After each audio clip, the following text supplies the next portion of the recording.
അയാൾക്ക് മനസ്സിലാവുന്ന പോലെ പറഞ്ഞു കൊടുക്കും. അതല്ലേ അതെങ്ങനെ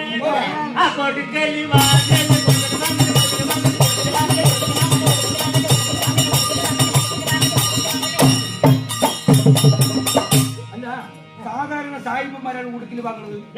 നമ്മള് ഉടുക്കും കൊണ്ട് പോകാം. അയ്യപ്പം പറ്റുന്ന നീയെല്ലാം പോയത് എന്റെ വലിയ അതോടെ അത് പോയില്ലേ സാഹിബേ, നിങ്ങൾ പറഞ്ഞ അദ്ദേഹത്തിന് മനസ്സിലാക്കില്ല. മനസ്സിലാവുന്ന പോലെ പറഞ്ഞു കൊടുക്കില്ല. എങ്ങനെ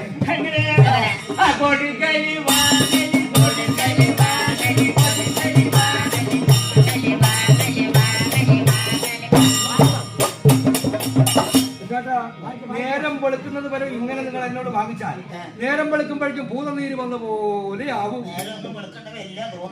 ബിസിനസ് എന്ന് പറയുന്നത് കൊടുക്കൽ വാങ്ങല. അപ്പൊ നിങ്ങളുടെ കച്ചവടം എന്താ?